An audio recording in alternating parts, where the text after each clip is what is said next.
네, 14살, 겨우 14살입니다. 딸의 친구를 성추행한 것도 모자라서 살인하고 유기까지 한 혐의를 받는 이영학. 이번 범행의 목적은 자신의 성적 요구를 해소하기 위해서였다고 스스로 밝혔습니다. 자세한 내용 오윤성 순천향대 경찰행정학과 교수 또 강신업 변호사와 함께 짚어보도록 하겠습니다. 어서 오십시오. 안녕하세요. 안녕하십니까? 지난 일주일이 정말 이영학과 관련된 보도로 전국을 정말 떠들썩하게 했는데요. 자꾸 이 관련된 기사를 보면 볼수록 몸과 마음이 편치가 않아요. 네, 많은 분들이 이러한 어떤 증상이나 불편함을 호소를 하시는데 일단 좀 그래도 짚어보고 넘어가야겠죠, 여러 가지를. 극악무도한 범행을 저지른 이유가 뭐 오직 하나, 자신의 어떤 성적 욕구를 해소하기 위한 거다라고 그렇게 경찰이 밝혔어요. 범행 동기 또한 참 엽기적입니다. 예, 말씀하신 대로 이제 이런 사건을 자꾸 접하게 되면 피폐해지는데요. 네. 지금 이제 단순하게 그 성적인 그 욕구가 범행의 동기였다 이렇게 그 얘기를 하게 되면 일반 분들은 참 이해하시기가 힘드실 겁니다. 예. 그래서 이제 몇 가지 선행 사건에 대해서 이전에 일어났던 사건에 대해서 한번 짚어보는데 네. 금년 초에 이영학이가 이제 성기능 장애를 앓았다라고 그래요. 예. 그리고 두 번째는 모금이 이제 더 이상 잘 들어오지 않는 그런 상황에서 스트레스를 받았다. 그리고 이제 세 번째는 8년 전 사건을 표면화해가지고 9월 1일 날 고소를 한 그런 사건이 있었고 그 네. 사건의 과정 속에서 9월 5일 날 자신의 아내가 투신 자살하는 네. 본인이 예상치 못한 그런 돌발 사건이 발생을 했단 말이죠. 예. 그런 상황에서 이제 자기 그 딸에게 엄마 역할이 필요하니까 그 피해자가 착하고 예쁘니까 데리고 오라라고 하는 얘기를 했는데 네. 이거는 이제 보통 이 가족 구성원들이 정상적이 아니다라고 하는 그런 의미가 되겠습니다. 예. 자, 그런 상황에서 일반적으로 이제 그 뭐 사이코패스라고 밝혀졌습니다만은 사이코패스의 특징 중에 하나가 충동적이고 서툰 행동 제어라고 하는 그런 그 측면 요소가 있는데요. 네. 그것은 이 자기가 추구하는 여러 가지 흥분이라든가 재미를 충족하기 위해서 일시적으로 행동이 무너지듯 어떤 제어를 할 수 없는 그런 상황에 도달할 수 있다라고 하는 이 가능성에 대해서 우리가 주목을 할 수가 있거든요. 예. 그래서 적어도 이 사람의 그 여러 가지 어떤 그 상황이 자기 부인의 죽음으로 인해서 본인이 뭔가를 추구하던 뭔가가 이렇게 뒤틀려졌다. 그 상황에서 어떻게 보면은 일반인들이 이해할 수 없는 그런 이유를 가지고 피해자를 유인 살해했다. 이렇게 우리가 해석을 할 수 있겠습니다. 네. 여러 가지 복잡한 요소들이 작용을 했기 때문이라고 교수님 보고 계시는 건데요. 어쨌든 이 범행 동기는 이영학 본인의 진술에만 따른 것이거든요. 성적 네. 욕구를 해소하기 위한 것이었다. 네. 과연 이거를 우리가 끝까지 믿을 수 있는 걸까요? 글쎄요, 지금 진술에만 의존하고 있는 것이고요. 예. 범행의 어떤 수법이라든가 범행 도구, 그리고 지금 옷까지 네. 이런 것들도 그 진술에 부합하는 증거를 찾지 못하고 있어요. 예. 그리고 만약에 성적 욕구를 해소하기 위한 것이라면 범행의 횟수와 방법은 무엇이었는지, 네. 그러니까 성적 욕구를 어떻게 해소했다는 것인지가 분명치 않아요. 지금 얘기하는 거는 그냥 본인이 성적 욕구를 해소하겠다고 한 것이지. 네. 그럼 그 12시간 동안에 사실 들어가서 나올 때까지는 24시간이 총 있었고요. 예. 이 시간에 어떻게 성적 욕구를 해소했다는 것인지도 분명치 않고, 그래서 검찰에서는 지금도 네. 경찰에서 받은 기록이라든가 이런 것들을 받아서 오늘도 검토를 하고 있다고 그래요. 네. 그런데 지금 나와 있는 경찰에 나온 거는 진술만 있는 거지 네. 그에 반한 증거가 없기 때문에 부합하는 앞으로 이 부분은 좀 더 밝혀야 될 부분입니다. 네, 그렇습니다. 쉽게 이 범행 동기가 납득이 안 되는 상황이라서요. 검찰 조사가 이 부분에 필요하다고 생각이 됩니다. 어쨌든 경찰이 이영학을 사이코패스 성향이 있다 이렇게 얘기를 했거든요. 그러면서도 어떤 뭐 소아성애자는 아닌 것으로 보이지만 성적 각성 수준이 높다 이런 얘기를 했어요. 근데 14살짜리한테 뭐 엄마가 필요하니까 친구를 데려와라 이랬다는데 이것부터가 도저히 이해할 수 없는 그런 발상이거든요. 네, 지금 뭐 경찰에서 얘기하는 것이 그 소아 장애적 어떤 그 기호증 뭐 이런 것은 없다고 그러면서도 또 성적 각성 수준이 높다는데 이 잘 무슨 말인지를 언뜻 받아들이기 어려워요. 네. 그 사이코패스라고 하는 것도 40점 중에 25점 정도 된다는 겁니다. 네. 근데 사이코패스를 우리가 뭐 사건만 벌어지면 사이코패스 하는데 이것도 사이코패스인지를 좀 우리가 살펴볼 필요가 있고요. 네. 그래서 지금 어쨌든 간에 그 처의 사망, 그 다음에 여중생의 사망, 네. 그리고 처의 성적 학대 어떤 그 받았을 가능성, 그리고 여중생이 성적 도구가 됐을 가능성, 이 연관관계가 있단 말이죠. 예. 근데 왜 둘 다 사망했느냐는 거예요. 그러니까 지금 만약 성적 욕구를 해소하기 위해서 성적 도구 대상으로 삼았다면 말이죠. 그런데 그 처가 그러다가 사망했을 가능성은 있거든요. 예. 그렇다면 여중생도 그러다가 사망했을 가능성. 네. 그렇다면 이 사람이 성적 욕구를 단순히 보통 사람처럼 해소하는 것이 아니라 네. 사람을 죽여서 그런 방법으로 내지는 어떤 다른 방법으로 해소했을 가능성도 있다고 볼 수 있는 것이죠. 거기에 대해서 이제 하나 그렇군요. 좀 네. 덧붙이면은 이 사이코패스 같은 경우는 그 헤어 박사가 개발한 이제 그 여러 가지 도구들이 있는데 이번에 네. 경찰청에서 PCLR이라고 하는 아마 그 도구를 사용을 했을 거로 추정이 되는데 일단 예. 이게 40점 만점에 25점이 이상이 되면은 사이코패스의 경향이 상당히 높다. 네. 이렇게 그 범죄에 포함을 시키는 예. 거죠. 그리고 이제 그 경찰청에서는 소아성애자의 그 성향은 확인되지 않았다라고 얘기를 하지만 네. 사실은 이것은 이제 어떤 의미에서는 상황적 아동 성학대범의 어떤 범죄 우리가 분류를 할 수가 있어요. 예. 왜 그러냐면 이 이영학이가 쓴 SNS에 보면 세상에서 가장 위대한 사랑은 14세 사랑이다. 라고 하는 그런 어떤 그 멘트를 쓴 것들이 있거든요. 예. 그리고 이제 최초에 이 아내를 만났을 때도 아내가 당시에 10대였고 10대에 예. 임신하고 출산을 했단 말이죠. 맞습니다. 그런 여러 가지 네. 것들을 고려를 한다면 완전히 이 소아성애 경향은 그 없다라고 얘기를 하기는 쉽지 않다 이렇게 볼 수 있습니다. 단정하기는 쉽지 않다는 얘기시죠. 그런데 또 하나 저희가 진짜 의문이 고개가 정말 갸웃갸웃되는 것이 딸의 행동이에요. 어떻게 보면 이제 뭐 친구를 유인한 것도 모자라 수면제를 든 음료수를 직접 전해주고 여기까지 뭐 아버지가 시킨 거니까 어쩔 수 없었다 할 수 있지만 딸이 그 아버지 지시 이상으로 또 추가로 더 감기약 같은 것을 계속 추가로 먹였고 또 시신을 유기하는데도 같이 뭐 CCTV 화면이나 이런 걸 보면 전혀 이렇게 흔들리거나 이런 거 없이 하는 행동을 보이거든요. 어떻게 우리가 이해를 해야 될까요?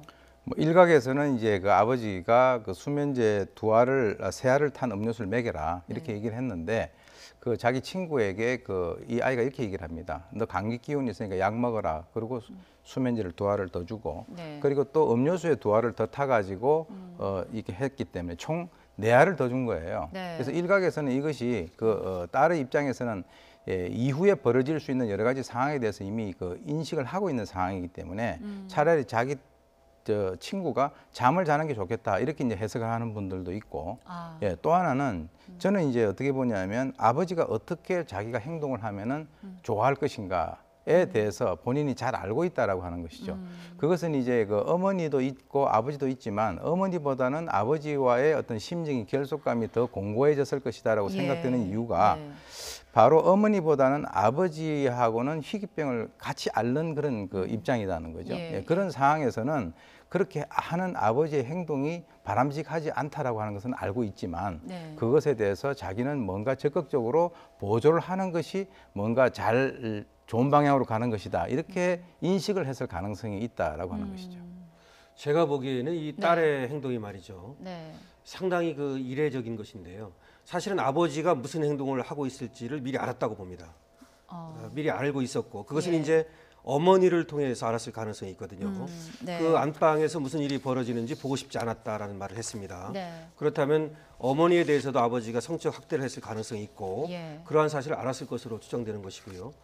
또 하나는 조심스럽게 생각해 보는 것인데 네. 심리적 존속 관계는 말할 것도 없고요. 예. 혹시 이 자신의 친구를 자신 대신에 혹시 그쪽으로 어떤 그 대체물로 삼았을 가능성도 있는 것입니다. 그래서 네. 이 부분이 이제 앞으로 조사가 이루어져야 하겠습니다만은 이영학 씨와 그의 딸의 관계도 사실은 그냥 어떤 심리적 존속 관계라든지 이런 말로만 치부하기에는 좀 이상한 점이 있습니다. 그래서 네. 혹시 이영학이 그 딸을 성적 놀이개로 삼았을 가능성도 충분히 있는 것이고 그래서 네. 그 딸이 그 친구를 데려옴으로써 자신은 도피하려고 했을 가능성도 충분히 있는 것이다. 이렇게도 한번 추정해 볼 수 있습니다. 그렇군요. 근데요, 이 딸의 행동을 보면은 또 그 친구 엄마가 이제 실종된 당일에 밤에 전화를 하죠. 실종 신고를 하기 전에 전화를 합니다. 언제 만나서 뭐 했니? 그러면 뭐 우리 그래픽으로도 이제 보실 수 있지만 그냥 얘기하면서 놀았다. 근데 친구 만나러 간다면서 급하게 나갔어요. 누군지 모르냐? 네.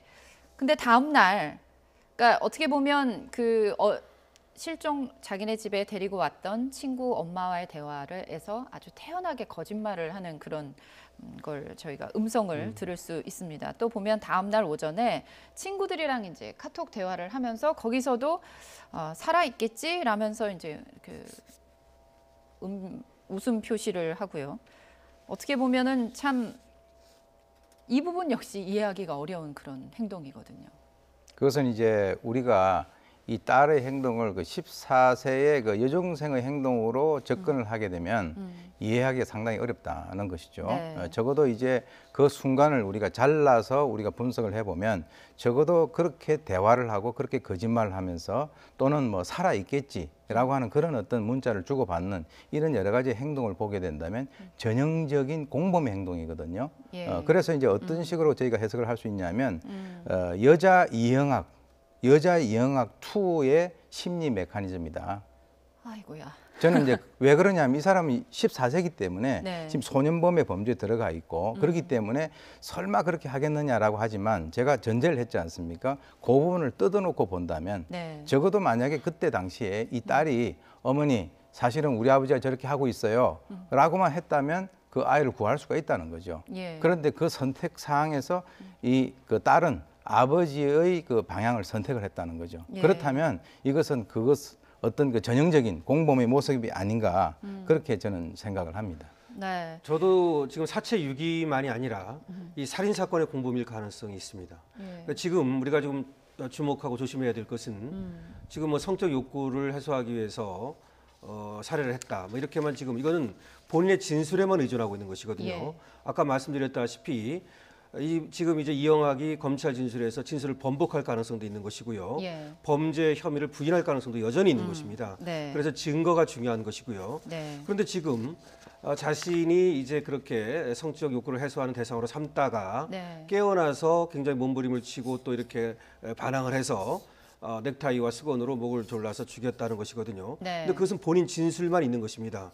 즉 다시 말하면 사망 시점이 언젠가도 지금 밝혀지지 않은 것이거든요. 예. 또 하나의 가능성은 뭐냐면 이미 먼저 사망하고 나서 말이죠.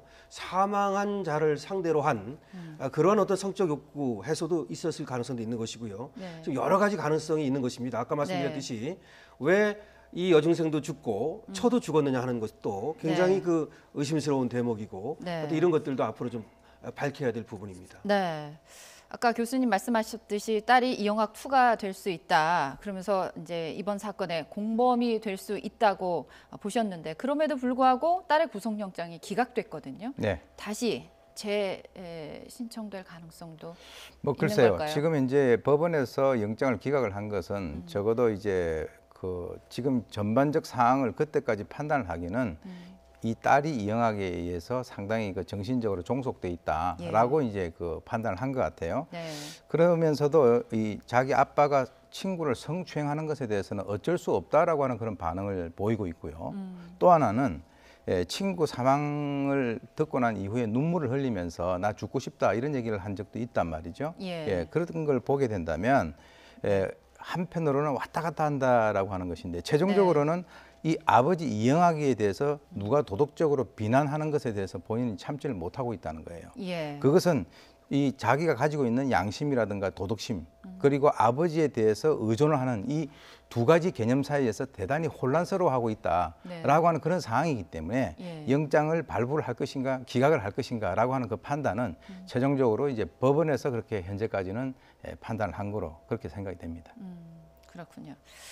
어제 이제 이영학이 처음으로 이제 검찰로 넘겨져서 처음 네. 7시간 조사를 받았습니다. 그렇습니다. 근데 조사하고 나오면서 기자들한테 느닷없이 자신의 아내가 자살한 이 사건을 한번 눈여겨봐달라, 진실을 밝혀달라 이런 얘기를 했거든요. 녹취를 일단 한번 들어보시죠. 제 아내의 죽음도 관심 가져주시기 바랍니다. 제 아내는 저를 사랑한다고 그걸 증명하려고 자살을 했고요. 제가 네. 자신에 대한 사랑을 증명하기 위해서 아내가 자살을 했다, 투신을 했다. 이건 어떻게 봐야 저 돼요? 부분이 굉장히 중요한 부분입니다. 저 얘기는 무슨 얘기를 하는 거냐면 자신의 아내가 의붓 시아버지한테 성폭행을 당해서 네. 자살했다는 거 아닙니까? 예. 그래서 말하자면 자기를 사랑하는 마음에서 그렇게 성폭행을 못 견뎌서 자살했다 이렇게 얘기하고 있는 것입니다. 그래서 네.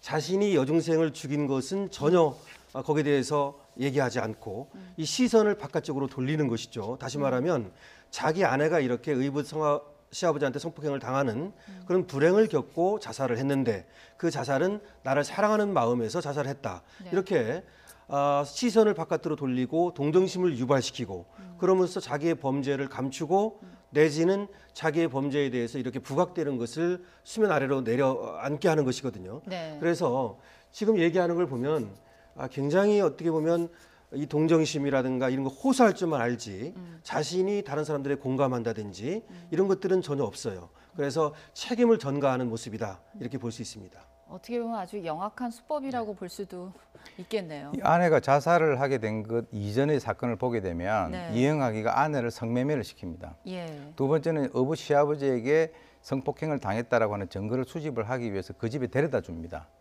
그런 상황이기 때문에 이 아내의 입장에서는 네. 제가 볼 때는 이 본인이 그런 어떤 결정을 한 것은 더 이상 이런 인간 이하의 대접을 받고 사는 것 자체가 네. 너무나 비참하다라고 생각을 해서 네. 그렇게 투신을 한 것으로 저희가 추정이 되고요. 또 투신하고 난 이후에 이영학과 이 딸이 보인 여러 가지 행동들, 즉 119 차를 타고 따라가지도 않고 네. 거기서 뭐 휴대전화를 한다든가 그렇죠. 이런 것들을 보게 되면 아까 우리 말씀하신 대로 전형적인 물타기 수법, 네. 그야말로 상당히 가정스러운 그런 모습이다 이렇게 생각이 됩니다. 이제 하나 더 이제 덧붙이면 예. 결국은 그래서 자신의 아내가 죽는 바람에 네. 자신의 성적 욕구를 해소할 어떤 대상이 없었고 그래서 여중생을 내가 죽이게 또 다른 되었다라고 하는 변명. 변명을 같이 예. 하고 있는 것이죠. 예. 어쨌든 이영학 아내가 이제 의붓 시아버지가 성폭행을 했다면서 고소를 했고, 근데 검찰이 이 진술의 신빙성을 확보해야 된다 이러면서 세 차례나 기각을 했거든요. 이 부분도 지금 논란이에요. 사실 이 부분은 이제 검찰이 그 친족 간에 있어서의 성폭행이라든가 이런 것들을 조금 더 이렇게 그 심각하게 인식을 하지 못한 것이 아닌가라고 하는 의구심을 예. 지울 수가 없는데요. 네. 그 시간을 보게 된다면 어떻게 보면은 이 그 9월 1일 날 총기 위협 속에 59세 그 어부 시아버지에게 성폭행 당했다 이렇게 네. 고소를 했거든요. 그런데 이제 경찰이 주거지 압수수색을 하기 위해서 이제 영장을 신청을 했는데 진술의 신빙성이 좀 문제가 있다 해서 1차 기각을 했습니다. 그리고 이제 네. 두 번째는 추가 성폭행을 당했다. 네. 그래서 거기에 대한 여러 가지 증거품과 함께 체포영장을 신청했는데 국가원에서 감정 결과를 놓고 좀 기다려 보자. 그러다가 예. 이틀 뒤에 이 아내가 투신 자살했거든요. 예. 그래서 나중에 세 번째는 DNA를 확인하고 체포영장을 또 신청을 했는데 검찰이 성폭행인지 불분명하다라고 해서 세 번을 기각을 했어요. 예. 그래서 과연 이것은 이제 친족 간에 있어서의 성폭행에 대해서 이 수사기관이 너무 안일하게 대처한 것이 아닌가 하는 그런 비난이 이제 일부 있습니다. 경찰 또한 책임 문제에서 이제 자유롭지 못합니다. 일단 다시 이 숨진 여중생 친구 딸 여중생 얘기를 해보면요. 실종 신고 이후 피해 학생이 12시간 넘게는 일단 살아 있었어요. 사실은 이 점이 우리가 굉장히 안타까운 부분입니다. 예. 9월 30일 11시 20분에 어머니가 실종 신고를 했거든요. 네. 물론 그 전에 이제 딸하고 통화를 했죠. 네. 그러고 나서 좀 기다려 보다가 그래도 오지 않으니까 11시 20분에 신고를 합니다. 네. 그랬는데 이제 경찰이 이거를 여성 청소년과에서 보통 이제 신고를 받거든요. 예. 근데 24시간이 지나지 않으면 단순히 이제 가출로 생각을 하는 거예요. 그래서 이것을 강력범 범죄일 네. 가능성을 배제시켜 버린 것이죠. 네. 그래서 우리가 생각해야 되는 건 뭐냐면 이때 이제 이 이영학 씨라고 하는 사람의 딸이라는 걸 얘기했다는 겁니다. 예. 이 어머니 말에 따르면 네. 이영학이라는 말을 했다는 것이고 그 딸이라는 말을 했다는 것이거든요. 네. 그렇다면 그 사람에 대해서 알아볼 수 있거든요. 예. 그러면 전과 18범이라는 게 나옵니다. 그리고 그 처가 자살해 갔다고 그래가지고 압수수색을 했었거든요. 예. 이마에 상처가 있어갖고 말이죠. 네. 그런 것도 다 알 수 있단 말이죠. 그러면은 이 사람이 어떤 그 정상인이 아니고 범죄의 가능성이 충분히 있다는 것을 우리가 인식할 수 있는데 뭘 안 한 거냐면 경찰서에서 파편화돼 있는 거예요. 그러니까 단순하게 여성청소년과 가출을 신고를 받으니까 이게 실종 신고를 받으니까 가출일 거라고 그냥 네. 지레짐작하고서 말이죠. 네. 그래서 나중에 물론 이제 그 강력팀의 도움을 받아가지고 CCTV를 확인하거든요. 그 네. 다음에 한 겁니다. 그건 9월 4일 날. 예. 그래서 그 당시에 바로 그런 위험을 인지하고 바로 이영학 씨라는 사람이 어떤 사람인지 그 딸이 누군지 찾아 나섰다면 네. 이 사건은 막을 수 있었던 겁니다. 네. 그래서 이 점에서 우리의 어떤 이 범죄 예방 체계 내지는 가정에 대한 어떤 그 위험 인자라든가 이런 것들을 경찰서에서 그걸 미리 인지하고 네. 거기에서 예방하고 대처하는 이런 네. 시스템이 부재해 있다는 걸 잘 보여준 것이고 네. 이번에 반성의 계기로 삼아야 될 것 같습니다. 네, 마지막으로 하나만 더 간단하게 여쭤보죠. 이영학에 제기되는 의혹이 한두 가지가 아닙니다. 앞서서도 얘기를 해주셨으면 뭐 성매매 업소를 운영했다는 의혹, 기부금을 이용했다는 의혹 확실하게 풀어야 되겠죠.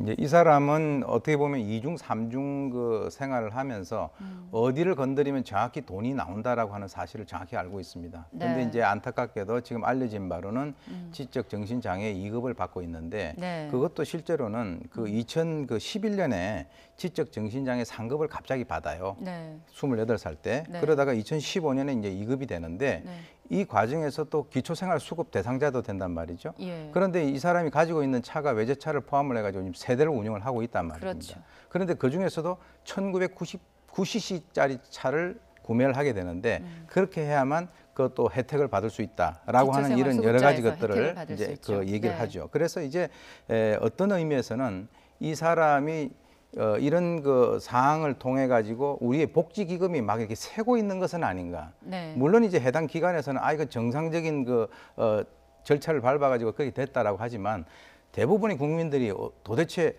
지적 정신 장애가 2급인 사람이 어떤 식으로 자기가 시체를 유기를 할 때 블랙박스를 띄고 네. 그리고 또 뭐 동영상으로 찍어가지고 다른 방송국에다 흘리면서 예. 언론을 통해 가지고 소위 얘기하는 언론 플레이를 하려고 하느냐라고 하는 그런 측면에서는 네. 전혀 수긍하고 납득을 할 수가 없는 그런 상황입니다. 네. 아직까지도 풀리지 않는 의혹들이 너무나도 많이 남아있는 사건입니다. 어근이 아빠 사건을 지금까지 오윤성 순천향대 경찰행정학과 교수 또 강신업 변호사와 함께 짚어봤습니다. 오늘 말씀 고맙습니다. 감사합니다. 네.